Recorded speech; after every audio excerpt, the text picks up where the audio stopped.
munaasabad ballaaran oo loo qabtay taageerayaal ka soo diga rogtay xisbiga talada Somaliland haye kulmiye kuna soo biiray xisbiga mucaaradka ee Waddani ayaa ka dhacday hotel Ramad ee magaalada Burco waxaana ka soo qayb galay maamulka gobolka Taageerayaasha ee xisbiga Waddani mas'uuliyiin sare oo ka tirsan xisbigaasi hogaamiyaal dhaqan oo caan ka ah Somaliland iyo marti sharaf kale ugu horeyn waxa ka hadlay madasha xubno uu kamid ahaa gudoomiyaha gobolka Taageerayaasha xisbiga Waddani Xuseen Kaahin Xayd sidoo kale waxa ka hadlay munaasabada uqaal ugaasiyo salaadiin boqorro iyo xubno kamid ah xoghayaasha xisbiga Waddani ee heer qaran beesha galooye ee ku nool Somaliland maanta waxaan u malaynayaa cid ka maqan ama cid ka dibad baxsan xisbiga Waddani inaanay jirin taasina waxay astaan u tahay xisbiga Waddani inuu yahay xisbi loo siman yahay xisbi ummaddu wada leedahay waana xisbiga muuqda ama astaantiisu muuqato inuu maanta soo baxayo waxaana ku cadeynaya beesha galooye meesha ay ku biirta ama ay isugu timaado way cadaysaa waanay soo saartaa maanta waxa ilaahay qadaray inuu xisbiga Waddani noqday ka ku fahmay xoogiina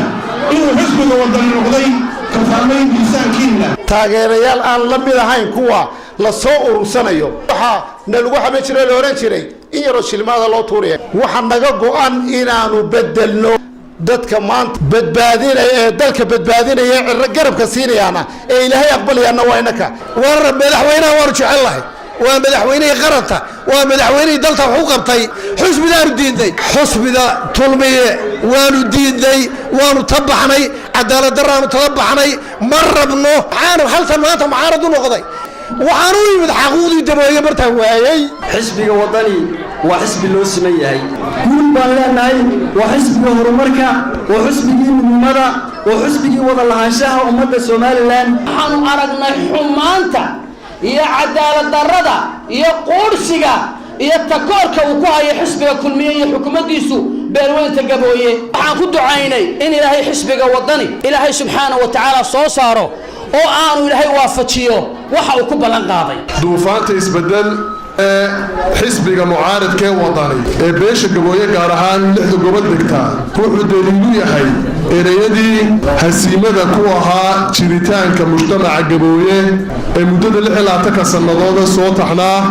7 sano xukuumadda xurmadaran xilka ay haysana ay isticmaalaysay ee ka midka ahaa haybsooca laga tirada badan yahay iyo wixii la mid ah waxa guula oo taariikha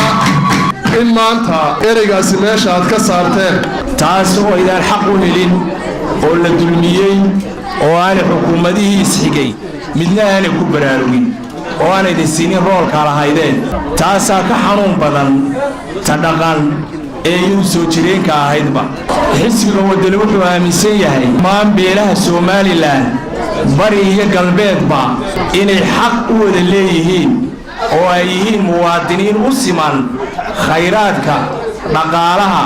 iyo awoodda qaranka Somaliland taageerayaasha ku soo biiray xisbiga Waddani ayaa sheegay inay ku qanceen hanaanka siyaasadeed ee xisbigaasi